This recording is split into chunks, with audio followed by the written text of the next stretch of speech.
Hello guys, welcome to our YouTube channel study with M. आज मैं आप सभी के लिए काफ़ी इंपॉर्टेंट क्लास लेके आई हूँ। तो देखिए, आपके आगामी उत्तराखंड के सभी एग्जाम्स के रिगार्डिंग आज मैं आप सभी के लिए जीके जीएस एंड उत्तराखंड के मोस्ट इंपॉर्टेंट क्वेश्चंस की सीरीज़ लेके आई हूँ। ये सीरीज़ आपके आगामी आरओ एग्ज़ाम, बंदी रक्षक एग्ज़ाम, आगामी पुलिस भर्ती, कनिष्ठ सहायक व एसआई जैसे एग्जाम्स के लिए काफ़ी इंपॉर्टेंट रहने वाली है। और अभी तक आप लोगों को इस सीरीज़ के 6 पार्ट ऑलरेडी प्रोवाइड करा दिए गए हैं। आज ये 7th पार्ट है। अगर आप लोगों ने पुराने पार्ट नहीं देखे हैं तो आप स्टडी विद एम पर विजिट करके देख सकते हैं। चलिए आज की इस सीरीज़ को स्टार्ट कर लेते हैं। स्टार्ट करने से पहले जिन लोगों ने अभी तक हमारे YouTube channel study with M को सब्सक्राइब नहीं किया है वो सब्सक्राइब कर लें। साथ ही साथ बगल में जो बेल आइकन दिख रहा है इसे भी प्रेस कर लें ताकि हम कोई भी वीडियो डालते हैं तो उसका नोटिफिकेशन आपके पास तुरंत पहुंच जाए। आप सभी लोग हमारे टेलीग्राम ग्रुप को भी ज्वाइन कर सकते हैं। ये भी स्टडी विद एम के नाम से ही बना हुआ है और टेलीग्राम ग्रुप पर रात को 8 बजे क्विज़ का भी आयोजन किया जाता है। इसके अलावा अगर आप लोगों को इस सीरीज़ की पीडीएफ चाहिए तो वो भी आपको टेलीग्राम ग्रुप पर ही मिल जाएगी। चलिए आज की सीरीज़ को स्टार्ट कर लेते हैं। देखिए 120 क्वेश्चन में आपके साथ पुरानी सीरीज़ में डिस्कस कर चुकी हूँ। आज की सीरीज़ में हम 121 से कंटिन्यू करेंगे। तो इस सीरीज़ में आपका 121 नंबर का क्वेश्चन है, अस्कोट आराकोट यात्रा किस संस्था द्वारा आयोजित की जाती है। Most important question. तो देखिए, अस्कोट आराकोट यात्रा पहाड़ संस्था के द्वारा आयोजित की जाती है। ऑप्शन सेकंड इस क्वेश्चन का करेक्ट आंसर है। अस्कोट आराकोट यात्रा नैनीताल की पहाड़ संस्था द्वारा आयोजित की जाती है और ये यात्रा प्रत्येक 10वें वर्ष में आयोजित की जाती है। कब से ये यात्रा आयोजित की जाती है अगर आप लोगों से पूछ लिया जाता है तो याद रखना है आपको 1974 से। वर्ष 1974 से अस्कोट आराकोट यात्रा आयोजित की जाती है। अस्कोट की बात करें तो ये है आपके पिथौरागढ़ जनपद में और आराकोट है आपके उत्तरकाशी जनपद में।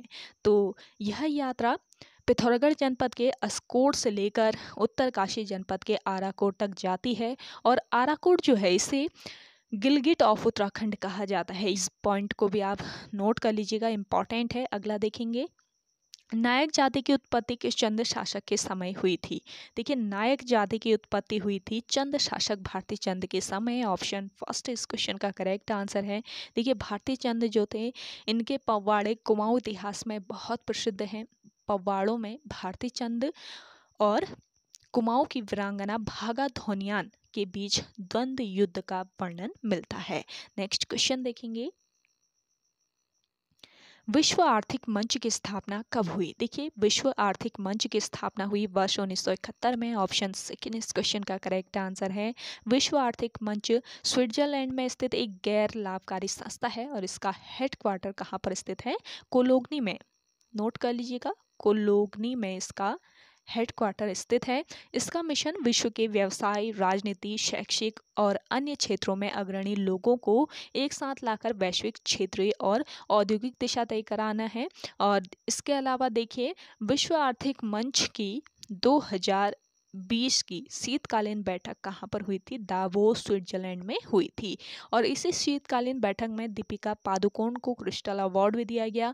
विश्व आर्थिक मंच का सतत विकास प्रभाव शिखर सम्मेलन 2021 जिनेवा स्विट्जरलैंड में हुआ था। अगला क्वेश्चन देखेंगे, खजुराहो के कंदारी महादेव मंदिर का निर्माण किस वंश के शासकों ने करवाया। देखिए, खजुराहो के कंदारी महादेव मंदिर का निर्माण कराया था चंदेल वंश के शासकों ने। ऑप्शन थर्ड इस क्वेश्चन का करेक्ट आंसर है। खजुराहो के मंदिरों में सबसे विशाल कंदारी या कंदारिया महादेव मंदिर मूलतः शिव मंदिर है। ये ध्यान रखेंगे, इसको कंदारिया महादेव मंदिर भी कहा जाता है और यह मंदिर मूल रूप से भगवान शिव का मंदिर है। मंदिर का निर्माण 1025 से 1050 ईस्वी में राजा विद्याधर चंदेल ने गजनवी से विजय के बाद कराया था और ये विशाल मंदिर खजुराहो की वास्तुकला का एक आदर्श नमूना है। नेक्स्ट क्वेश्चन है, चंद शासनकाल में घराटों पर लगने वाला कर था। तो देखिए, काफ़ी महत्वपूर्ण आपका ये क्वेश्चन है। चंद शासनकाल में घराटों यानी कि पंचक्की पर लगने वाला कर इनमें से कौन सा था, ये बताना है। तो ये कर था देखिए भाग कर। ऑप्शन सेकंड बिल्कुल राइट आंसर हो जाएगा। बात करते हैं सिरती कर की, तो ये नगद कर था और ये कर माल भावर व भोटिया व्यापारियों से वसूल किया जाता था। मांग कर की बात करते हैं तो ये युद्ध के समय लिया जाने वाला कर था, और कूद कर नगद के बदले दिया जाने वाला अनाज था। अगला क्वेश्चन देखेंगे, नीति घाटी में एप्पल मैन के नाम से प्रसिद्ध व्यक्ति हैं। तो देखिए नीति घाटी में एप्पल मैन के नाम से प्रसिद्ध व्यक्ति हैं इंद्र सिंह बिष्ट। ऑप्शन फर्स्ट बिल्कुल राइट आंसर हो जाएगा आपका। देखिए नीति घाटी कहाँ पर लोकेटेड है पूछ लिया जाए तो जनपद हो जाएगा आपका चमोली जनपद। चमोली जनपद में ये लोकेटेड है। इंद्र सिंह बिष्ट ने नीति घाटी में एक गाँव है झेलम गाँव, झेलम गांव में इन्होंने सेब का बगीचा लगाया, इसलिए ये नीति घाटी में एप्पल मैन के नाम से काफी फेमस है। अगला क्वेश्चन देखेंगे, किस पुराण में बद्रिकाश्रम को गंगा तटस्थ शब्द से संबोधित किया गया है?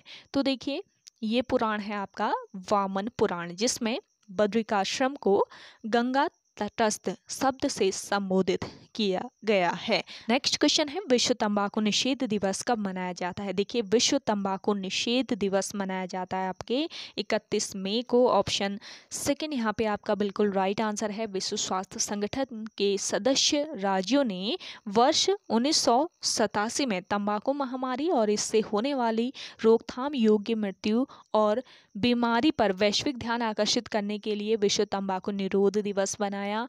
वर्ष 1988 में इस दिवस को मनाने की शुरुआत की गई थी। इसके अलावा 7 अप्रैल 1988 से एक और दिवस मनाया जाता है जिसका नाम है विश्व धूम्रपान निषेध दिवस, और 31 मई को विश्व तंबाकू निषेध दिवस मनाया जाता है। तो इन पॉइंट्स को आप सभी लोग नोट डाउन कर लीजिएगा, इंपॉर्टेंट पॉइंट्स हैं। अगला क्वेश्चन है आपका, एशिया महाद्वीप का सबसे बड़ा द्वीप है? तो देखिए एशिया महाद्वीप का सबसे बड़ा द्वीप है इनमें से बोर्नियो। ऑप्शन सेकंड इस क्वेश्चन का राइट आंसर है। देखिए बोर्नियो जो है ये विश्व का तीसरा सबसे बड़ा और एशिया का सबसे बड़ा द्वीप है। भौगोलिक रूप से यह जावा से उत्तर में, सुलावेसी से पश्चिम में और सुमात्रा से पूर्व में स्थित है, और यह इंडोनेशिया, मलेशिया और ब्रुनेई देशों में बटा हुआ है।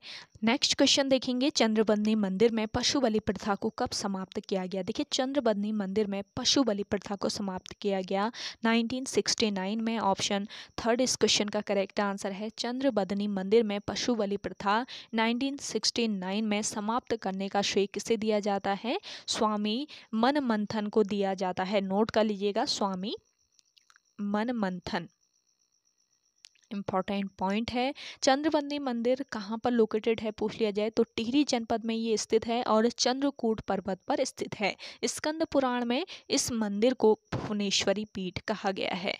नेक्स्ट क्वेश्चन है आपका, उत्तराखंड में आधुनिक शिक्षा की नींव डालने का श्रेय किसे दिया जाता है? Most important question. तो देखिए उत्तराखंड में आधुनिक शिक्षा की नींव डालने का श्रेय दिया जाता है बुद्धि बल्लभ पंत को। ऑप्शन सेकेंड इस क्वेश्चन का करेक्ट आंसर है बुद्धि बल्लभ पंत। इनके जन्म की अगर हम बात करते हैं तो वर्ष 1840 ईस्वी को अल्मोड़ा जनपद में इनका जन्म हुआ था। वर्ष 1870 ईस्वी में इन्होंने अपने अन्य सहयोगियों की सहायता से कुमाऊं में राजनीतिक चेतना हेतु डिबेटिंग क्लब की स्थापना की। अल्मोड़ा अखबार के प्रथम संपादक भी कौन थे? बुद्धि बल्लभ पंत थे। ये ध्यान रखेंगे, अल्मोड़ा अखबार के ये प्रथम संपादक माने जाते हैं। अगला क्वेश्चन है आपका, निम्न में से किस नदी को अश्रु जल की नदी कहा जाता है? तो देखिए अश्रु जल की नदी कहा जाता है इनमें से टोंस नदी को। ऑप्शन फोर्थ इस क्वेश्चन का करेक्ट आंसर है। टोंस नदी उत्तरकाशी के बंदरपुच पर्वत के स्वर्गारोहिणी हिमनद से निकलने वाली सुपिन नदी और हिमाचल प्रदेश से निकलने वाली रूपिन नदी से मिलकर बनती है। सहायक नदियों की अगर मैं बात करती हूँ तो खूनीगाड़ और मौनागाड़, नोट कर लीजिएगा, खूनीगाड़ और मौनागाड़ इसकी सहायक नदियां हैं। टोंस नदी उत्तराखंड और हिमाचल प्रदेश का बॉर्डर निर्धारित करती है। अगला क्वेश्चन है आपका, लोसांग उत्सव किस राज्य में मनाया जाता है? देखिए काफी महत्वपूर्ण आपका ये क्वेश्चन है। लोसांग उत्सव कहाँ पर मनाया जाता है बताना है दिए गए ऑप्शन में। अगर आपको आंसर आता है तो आप कमेंट करके बताएं कमेंट सेक्शन में। लोसांग उत्सव मनाया जाता है आपके सिक्किम राज्य में। ऑप्शन फर्स्ट इस क्वेश्चन का राइट आंसर है लोसांग या नामसोंग। प्रतिवर्ष भारतीय राज्य सिक्किम में तिब्बती चंद्र कैलेंडर के 10वें महीने के 18वें दिन मनाया जाता है, जो फसल के मौसम की शुरुआत का प्रतीक है। और सिक्किमी भूटिया द्वारा लोसांग त्योहार सोनम लोसुंग के रूप में और लेप्चा द्वारा नामसोंग के रूप में मनाया जाता है।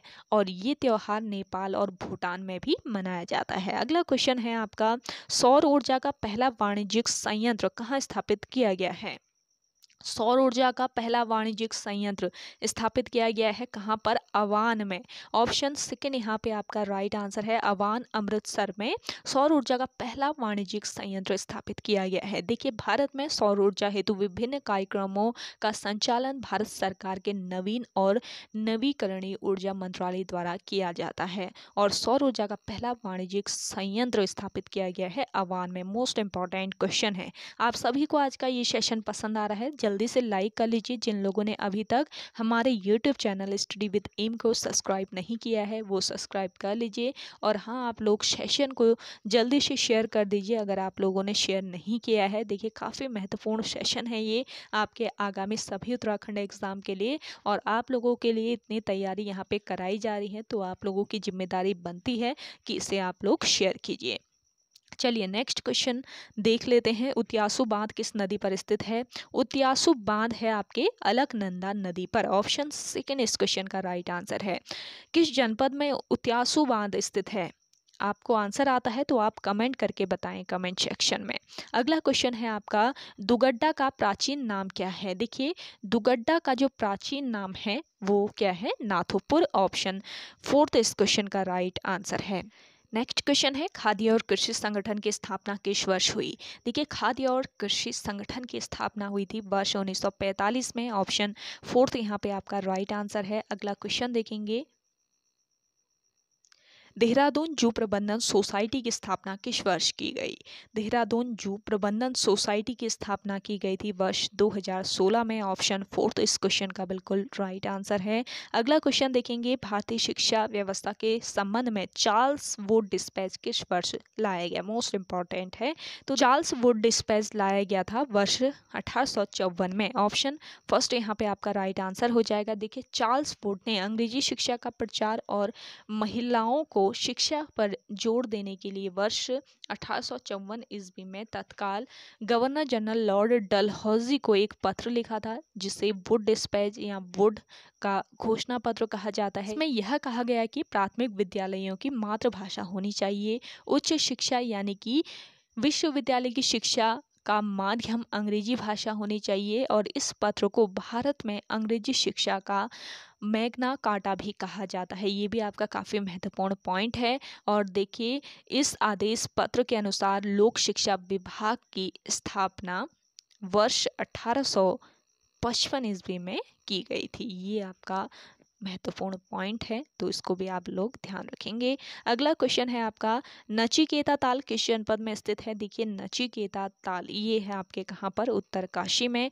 ऑप्शन फोर्थ इस क्वेश्चन का राइट आंसर है। तो ओके गाइज, आज के इस सेशन में इतना ही। आई होप आप सभी को आज का ये सेशन काफ़ी पसंद आया होगा। अगर आप सभी को आज का ये सेशन पसंद आता है तो इस सेशन को लाइक कीजिए, शेयर कीजिए। जिन लोगों ने अभी भी हमारे YouTube channel study with M को सब्सक्राइब नहीं किया है वो सब्सक्राइब कर लें। तो चलिए मिलते हैं एक नेक्स्ट इंटरेस्टिंग वीडियोस के साथ। तब तक के लिए धन्यवाद।